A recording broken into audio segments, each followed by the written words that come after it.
So in our last lesson, we had a create section. In our create section, we had a speaking creation activity. So students listened to a native speaker, they watched a video about pronunciation, and then I asked them to record their voices right on our web page. So for the activity, we looked at this picture, kind of a funny picture, and I asked you to use transitive verbs, two object transitive verbs, and intransitive verbs. I also asked you to use strong noun sounds and weaker verb sounds. So to look at examples of that and to review our last lesson, I want to show you one student example. Now, if you didn't send us a recording last time, you can do it today because today's lesson has a speaking creation activity. So try it. I would love to hear your recording. Okay, let's hear one example.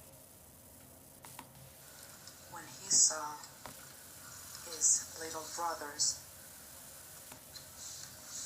Mr. Bananas arrived at the supermarket. When he saw his little brothers, the bananas hanging and for sale, he started crying because they were gonna be apart to each other and he will miss them when they're bought. So he started crying and... Alright, we're only going to listen to part of it today. I thought it was a great recording. It's funny, of course, because the picture is kind of funny, and that's always interesting too. So, two things I want to talk about: pauses for periods and commas up here, and strong sounds and weak sounds. So pauses for periods and commas. You could hear a pause here. Mr. Bananas arrived at the supermarket. When he saw his little brothers, the bananas, we have a comma here, hanging and for sale, he started crying because they were going to be apart from each other and he'll miss them when they're bought. Period. So he started crying. Now, when we use a period or a comma in our writing, we always pause in our speaking. So when this student is speaking, I hear the pauses. I know that's a period or a comma in writing. And I thought this student did a good job with pauses in speech. Strong sounds and weak sounds, another thing to talk about. Let's look at the same paragraph. Of course, capitalize this one.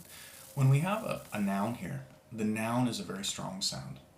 And we have another noun here, it's a strong sound. But usually the verb is a weak sound. And this little preposition is a very weak sound and very quick. So we're going to squeeze that sound. We don't say at, we say at the supermarket. So I want you to try it with me. Remember, the yellow parts are very strong sounds. So please repeat to your computer right now. Mr. Bananas arrived at the supermarket. One more time. Mr. Bananas arrived at the supermarket. You hear that the word arrived is weaker, but the nouns are stronger. However, in our second sentence, we have something different. We have he, and that's a noun. So we think that's a strong one, right? But actually, it's a different kind of noun. It's a pronoun. So with a pronoun, we don't do a strong sound. Usually we do a very weak sound. Instead, our verb is a strong sound. So we don't say when he saw, we say when he saw his little brothers. So let's try it. When he saw his little brothers. Repeat after me. When he saw his little brothers, the bananas. So we continue. And that's something that we didn't study, but we're going to study it later in Unit 2, Lesson 4. So if you keep doing lessons with us, you're going to see that lesson pretty soon. We try to change the lesson every 2 to 4 days. So come back to this page and you'll find a new lesson. Okay, I hope that this review was useful. Our goal, of course, is to improve everybody's speaking and also to review our last lesson.